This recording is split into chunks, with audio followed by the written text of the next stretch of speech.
मैं मेवात कारवां के साथियों से गुजारिश करता हूं कि वो स्टेज पर आएं और इनकलाबी नारे दें।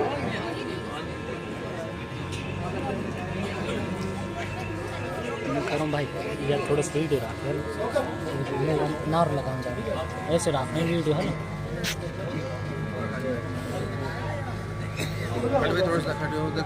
आज लालू राजा आज भाई साहब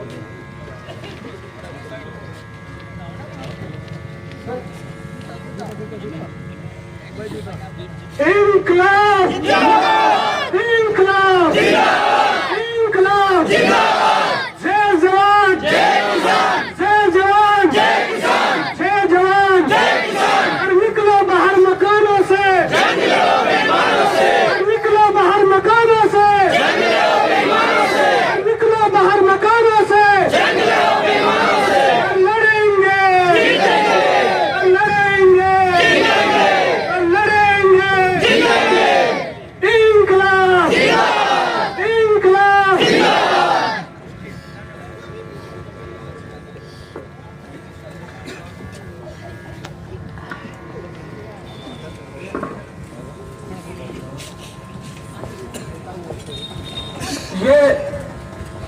ये मत कहो खुदा से, ये मत कहो खुदा से कि मेरी मुश्किलें बड़ी हैं। ये मत कहो खुदा से कि मेरी मुश्किलें बड़ी हैं। इन मुश्किलों से कह दो कि मेरा खुदा बड़ा है। यहाँ पर मौजूद मेरे सभी किसान भाइयों, इन्हीं शब्दों के साथ आप सभी को मेरा सलाम।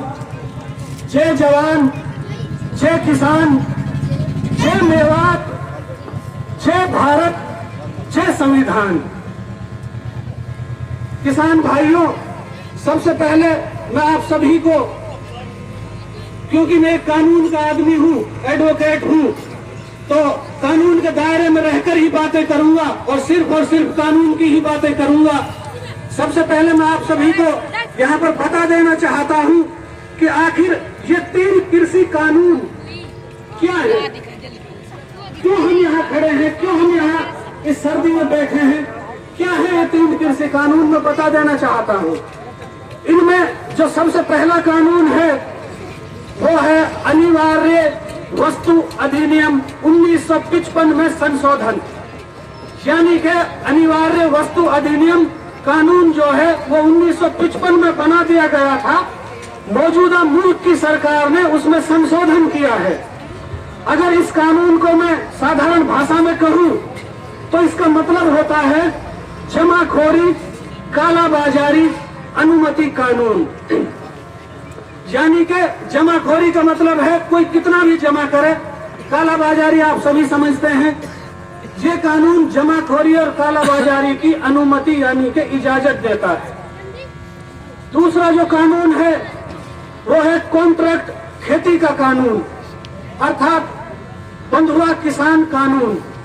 इस कानून के तहत किसान जो है वो रिटर्न एग्रीमेंट के तहत प्राइवेट कंपनियों के लिए बंधुआ, जैसे पहले जमाने में बंधुआ मजदूर हुआ करते थे, आज इस कानून के तहत किसान भी कंपनियों के बंधुआ किसान हो जाएंगे। तीसरा जो कानून है वो है एपीएमसी को बाईपास करने का कानून। यानी कि अगर मैं इसे अपनी साधारण भाषा में कहूं तो इसका मतलब है मंडी तोड़ो एमएसपी छोड़ो कानून। मंडी तोड़ो का मतलब है कि इस कानून के तहत जो आज सरकारी मंडियां हैं जिनमें हम अपनी फसल, अपने अनाज बेचने जाते हैं, इस कानून के तहत वो सभी मंडियां खत्म हो जाएंगी। एमएसपी छोड़ो कानून से मेरा मतलब है कि सरकार जब तक एमएसपी तय नहीं करेगी, एमएसपी का मतलब है मिनिमम सपोर्ट प्राइस, यानी कि न्यूनतम प्राइस जो है फसल का तय करे सरकार। इस कानून के तहत सरकार उस प्राइस, मिनिमम प्राइस को खत्म कर रही है, न्यूनतम समर्थन मूल्य।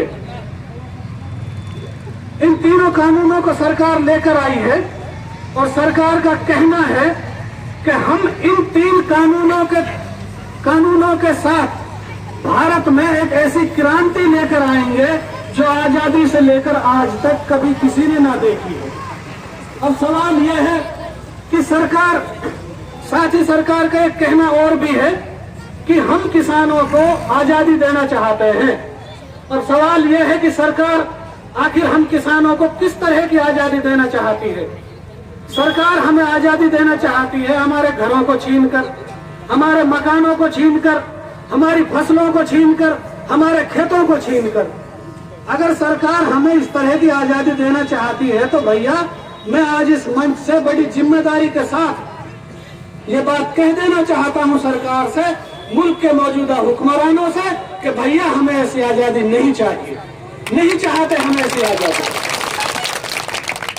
एक किसान जिसके पास रहने को घर नहीं है, जो कच्चे मकान में रह रहा है, जिसके मकान पर एक छप्पर है और बरसात में उसके छप्पर से पानी टपकता है, सरकार कह रही है कि भाई मुझे इस किसान को इस छप्पर से आजादी दिलानी है। अब अगर किसान को आजादी मिलेगी, सरकार अगर किसान की इतनी हितैषी है तो आजादी दिलाए, उस कच्चे मकान को पक्का बनाए, उस छप्पर के ऊपर लेंटर डाले, तभी तो हमें आजादी मिलेगी उस छप्पर से, उस जिस पे पानी टपक रहा है बरसात में। लेकिन सरकार ऐसा नहीं कर रही। सरकार कह रही है कि भैया हम इस छप्पर को हटा देते हैं, जब ये छप्पर हट जाएगा तो तुम खुले आसमान के नीचे रहोगे, तुम्हें तारे भी नजर आएंगे और तुम्हें आजादी मिल जाएगी। तो खैर इस तरह की आजादी हमें नहीं चाहिए। अब सवाल यह है कि इन 3 कानूनों से, इन 3 बिलों से हम किसानों को मुख्य आपत्तियां क्या है, हमें क्या दिक्कत है, मैं बता देना चाहता हूं। हमें जो पहले कानून से दिक्कत है, जो जमाखोरी और कालाबाजारी, ये एक बहुत बड़ी दिक्कत है। इस पर सरकार द्वारा रोक लगाई जाए और फसल किसान से सस्ते दामों में खरीदकर महंगे दामों में ना बेची जाए। दूसरी जो दिक्कत है, किसान और कंपनी के बीच दूसरे कानून के तहत एक रिटर्न एग्रीमेंट होगा। इस रिटर्न एग्रीमेंट में अगर कोई विवाद, कोई झगड़ा किसान और कंपनी के बीच में पैदा होता है तो उस झगड़े की जो प्रथम सुनवाई होगी, जो पहली सुनवाई होगी, वो एसडीएम के न्यायालय में होगी, दूसरी सुनवाई डीएम के न्यायालय में होगी, तीसरी सुनवाई joint secretary ministry of agriculture के पास होनी है, जहां तक हम किसानों का पहुंच पाना लगभग नामुमकिन है, क्योंकि हम हर किसान पढ़ा लिखा नहीं है। हम एसडीएम तक नहीं पहुंच पाते, हम डीएम तक कैसे पहुंचेंगे। तीसरी जो दिक्कत है वो है एमएसपी के कानून की। सरकार एमएसपी को लागू करे और फसल के दाम तय करे।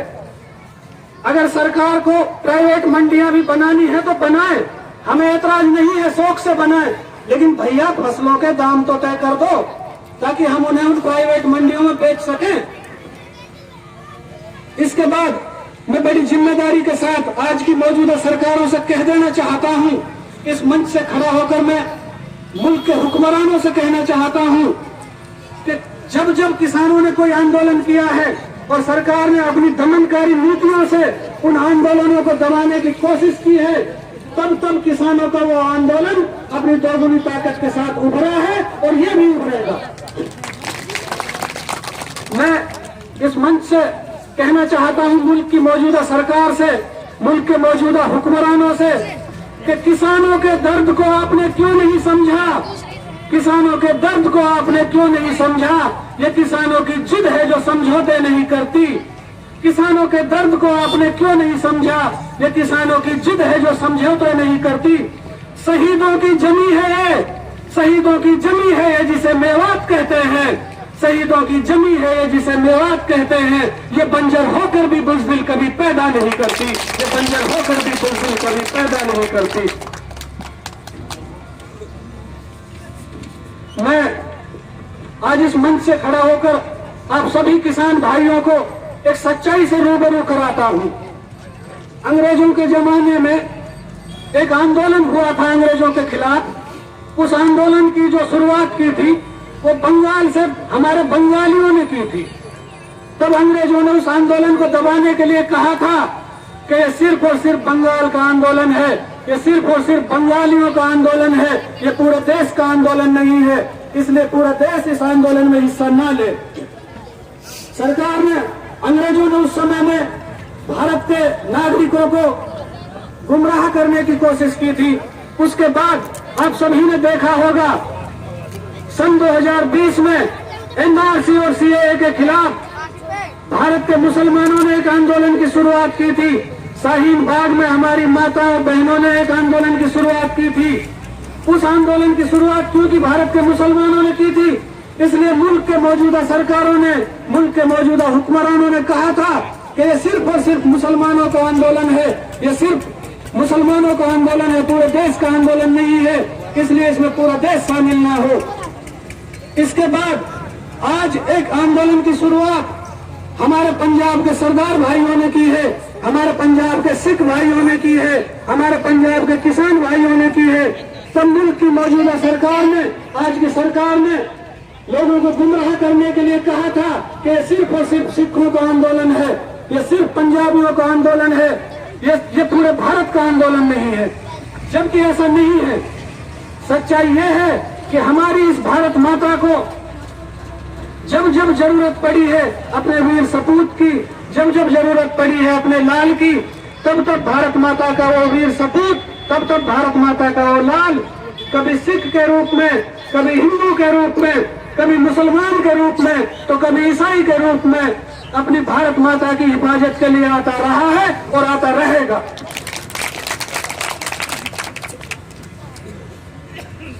मैं अंत में अपनी बात खत्म करने से पहले मुल्क के मौजूदा हुक्मरानों से कहना चाहता हूं कि हम किसान अब नहीं रुकेंगे पानी की बौछारों से, हम किसान अब नहीं रुकेंगे पानी की बौछारों से, जाओ ये संदेशा कह दो अंबानी के यारों से। हम किसान अब नहीं रुकेंगे पानी की बौछारों से, जाओ ये संदेशा कह दो अंबानी के यारों से। अपना हक हम छीन के लेंगे दिल्ली के दरबारों से, अपना हक हम छीन के लेंगे दिल्ली के दरबारों से। शुक्रिया।